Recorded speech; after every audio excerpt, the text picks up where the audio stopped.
What's up, everyone? This is Noa Dalzell, and I'm here with another episode of WNBA Today on CLNS, recapping honestly, I don't even know if to call it stunning anymore, but a remarkable 90-83 Indiana Fever win over the Las Vegas Aces, which means that we're officially getting a Game 5 in the WNBA semifinals. Both teams are one game away from the WNBA Finals, but few could have predicted that the Indiana Fever would be here in this position considering all of the injuries that they faced this season. Half of their initial roster is no longer on the roster. You look at their bench: Caitlin Clark, Sophie Cunningham, Chloe Bibby, Ari McDonald, Sydney Colson. They're all sidelined.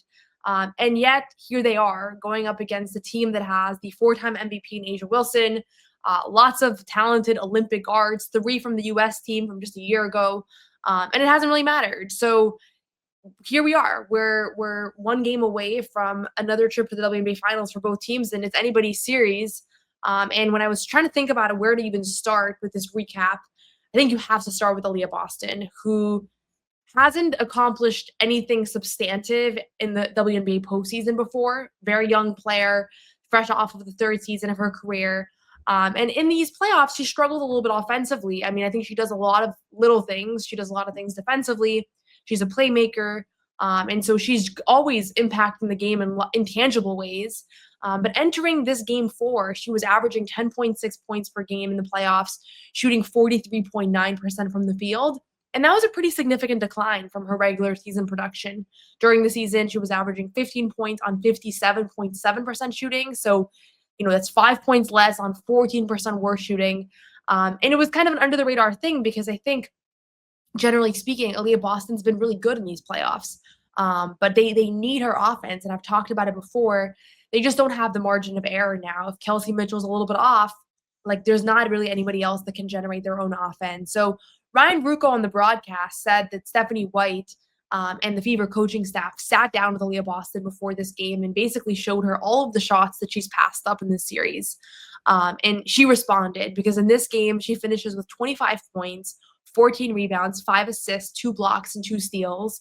And there were so many moments where Asia Wilson was finishing on her with really tough, kind of strong 4-time MVP finishes. And Asia Wilson had 31 points in this game. So they did not lose because Asia Wilson struggled. And how did Aliyah respond to getting scored on? She would just come back and just meet her on the other end and do the same. And so if you're Dawn Staley, if you're a South Carolina Gamecock fan, this game was a movie because it's your two players going at one another back and forth in the most pivotal moments. And neither really had an answer for the other. And it was kind of incredible to watch. But ultimately, this is the Aliyah Boston game, and she powers the Fever to this win to keep their season alive in front of their home crowd. Despite the fact that Asia Wilson has a big game, despite the fact that Jackie Young has 18 points and 9 assists, and Chelsea Gray struggled. She had a couple of late threes that kind of inflate her numbers, but she finishes with 12 points, 9 assists, and 4 steals. This Fever team is just, they find a way to do it. They find a way to crank it out. And so if I was going to say, what happened in this game, you have to start with Aliyah Boston.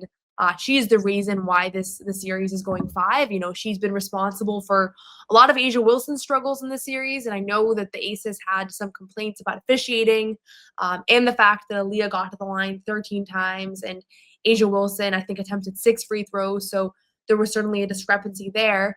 And honestly, this is the same officiating crew that was refereeing the series between the Minnesota Lynx and the Phoenix Mercury, where Shell Reeve got ejected. They were here now in Indiana for this game 4. I thought that it was a pretty fairly officiated game, but again, I'm not the officiating expert, so I'm sure you can find officiating takes elsewhere. But there's a lot of physicality. There's been physicality throughout this entire postseason. There have been some inconsistencies, and I think there have been moments where different teams benefit and different teams don't benefit. And was the whistle a little bit with the Fever this game? I honestly don't know. That wasn't what I noticed from watching, but certainly it seems like the Aces have felt that way based on some post-game comments. So outside of Aliyah Boston, I want to give a shout out to Odyssey Sims, who I've talked about a little bit on this show, but Odyssey Sims, again, was not in the WNBA just a couple of months ago. And she finds a way to really be impactful in this game. 18 points on 6 of 9 shooting. She was over 7 from the field in game 3. So really was a non-factor in that game, and they just can't afford that. They can't afford to see Odyssey Sims be a non-factor in a game where already they're down so many key players. But she bounced back. Such a big night for her, and she's been their second leading scorer throughout these playoffs, and it was critical that she found her rhythm again, and she was able to do so tonight. And then obviously Kelsey Mitchell, who has been an MVP candidate all season long, was an MVP finalist. She finishes with 25 points and 4 assists in this game, but was especially critical in the first half, where she poured in 15 points to help give Indiana an 8-point lead. And you could tell that some of the things that were really bothering her in the last game, she was just getting off her shot with more ease and honestly hit some tough ones as well. So Kelsey Mitchell's shot profile is kind of insane. And even though I thought defensively Las Vegas did a pretty good job on her, she was still able to get hers. And that ultimately was needed because they're not going to be able to crank out many wins if Kelsey Mitchell is entirely off. And she was 9 of 20 from the field tonight, and you will certainly take that considering the defensive pressure that she's facing. And ultimately, to pull off these kinds of wins, it's a team effort. So Lexi Hall really struggled offensively in this game. I thought she had a lot of clean looks that would have been kind of dagger shots to close this game away, and she could not convert on them, finished with 7 points on 2 of 12 shooting. But she just makes big plays. 4 steals, a block for her in this game. Seems to always be at the right place at the right time. You can tell culturally the role that she's played on the floor of kind of keeping this team together. She's a very kind of vocal leader. You can tell she's kind of always encouraging her teammates. So as much as she was not able to produce offensively in the sense that she left some points on the table that I'm sure she would have loved to have back, especially if they don't close this game out. Ultimately, she still had her imprints all over this. And then you look at the bench, in these kinds of moments, every basket counts. I've talked about Dana Evans and her impact on the series at times. We've talked about Michaela Timpson at times, so kind of the impact that she's had, Brianna Turner. In this game, I thought Shea Petty, in her minutes, finished with 7 points on 3 of 4 shooting.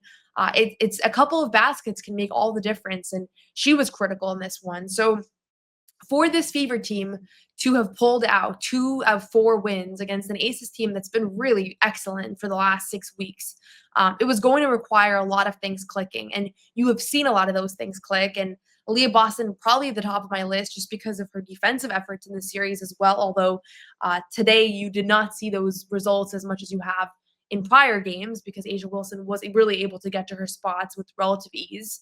But offensively in this one, she really kind of changed the pace. And just another big time performance for the Indiana Fever, who now have 4 wins as an underdog per ESPN's Alexa Philippou. And that's the most wins by any team in one WNBA playoff run. That's 4 wins that they were not expected to win, and they still came out on top. The last time that happened was 2021 when the Chicago Sky won the championship. So when you see kind of like routine upsets like this, it kind of reminds me of the Indiana Pacers. There might be something over at Gainbridge Fieldhouse, but they are finding ways to win that they shouldn't win. And initially, I had the Fever winning the first round and losing to the Aces in 5 games, which seemed overly like pro Fever when you think about just how many players they're down, which you can't forget about how many players are down because the cameras are constantly panning over to the bench where half of the people you see are wearing street clothes. But they've just managed to crank these wins out. And I didn't love the Aces rotations down the stretch. I think Nalissa Smith didn't have her best game, but I would have still preferred to see a little bit more of her down the stretch. Ultimately, Chelsea Gray, you probably needed more from her through the first 3.5 quarters. She hit 2 late threes that kind of makes her stats look a little bit better and almost gave the Aces a chance if the deficit was a little bit slimmer. And then, we've talked about Jewell Loyd and what a great thing it's been for Las Vegas that she's moved to the bench. But in this game, she has just 6 points on 2 of 8 shooting in 32 minutes. And she's found ways to impact winning for this Aces team without just scoring. And similarly, Lexi Hull, where it's like, you're not going to judge her entire performance by how many points she racks up. But when you're looking across the board here for this Aces team, and it's like, why, how come they were not able to pull this out despite such a big Asia Wilson game? Like you would expect 31 points from her to be enough. It's those others that just were outplayed in this game. You look at the Aces bench, they were outperformed by the Fever bench. You look at the Fever's second and third options and, Odyssey Sims and Aliyah Boston, they certainly outperformed the Aces' second and third options and Jackie Young and Chelsea Gray and Alyssa Smith. So this game, I think, is what an average basketball fan, if you didn't have a rooting interest in the series, you get another game in this series, and that's a great thing. Game 5 is going to be the winner go home game for both teams. If the Fever actually pull this off, it would be a really remarkable upset for them to be in the WNBA Finals, considering where things were just a couple weeks ago. I don't think anybody expected them to even win a game against Atlanta, and not only do they win that series, but then to come here and get 2 of 4 games and potentially a third, it would be something. So who they face in the WNBA Finals remains to be seen. At the time of this recording, the Minnesota Lynx and the Phoenix Mercury have yet to square off for Game 4, and certainly it appears that the Lynx are facing an uphill battle, an uphill climb without both Napheesa Collier, who's sidelined with an ankle injury, as well as their head coach, Cheryl Reeve. But I can't help but think we could see a Phoenix Mercury Indiana Fever Finals, which would be fascinating on a number of levels, including the fact that DeWanna Bonner started the season as a member of the Fever and ultimately basically asked to be cut and signed with the Phoenix Mercury. So that would certainly be one of the many storylines if that matchup were to take off. Plenty of time here for both series. I don't want to get ahead of myself in these predictions. But in order to win Game 5, Indiana is going to have to replicate pretty much what they did in this one. You're going to need another big Aliyah Boston offensive performance. And I think she felt like she understood the importance of that, because for her to have these quiet nights, like, yes, she does all these other things, but at this point with the roster that they have, they're just not getting enough scoring from others. So they need her to be involved. Like, Odyssey Sims is not going to give you 18 points on 6 of 9 shooting on any given and every single game, so you can't necessarily count on that. Although she's been pretty strong in the series with the exception of Game 3. But ultimately, Aliyah Boston has to view herself as you're a 3-time All-Star at this point, Rookie of the Year, one of the best post players in the WNBA. She was on my second team All WNBA.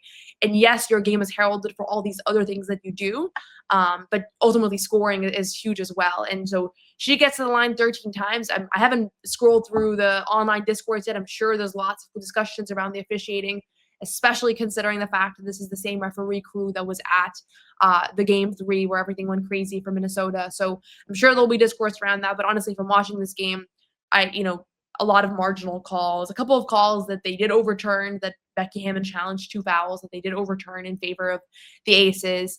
So I don't know how much of this game is going to end up being a discussion around the officiating, but purely from a basketball standpoint, really masterful job by her. So you love basketball, you kind of gotta love this Fever team. I have to say, like, I love a good underdog story. I love the fact that multiple players who were out of the league just a couple months ago, are now contributing and are on the verge of helping bring a team to the WNBA Finals.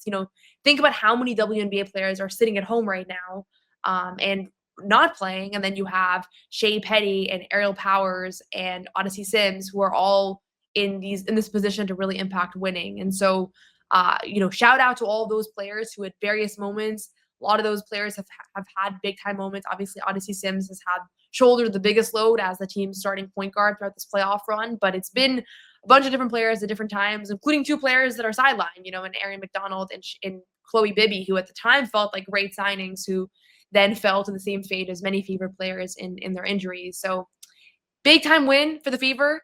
I'll be certainly looking forward to watching Game 5, as I'm sure many will. We'll have more coverage on this channel in response to the Minnesota Lynx Phoenix Mercury game, any other news that develops, and then obviously Game 5 as well. So leave us a comment, leave us a like, leave us a subscribe. It's a brand new channel. We're about a week and a half in, so appreciate all the love and support, and we'll be back with some more coverage shortly.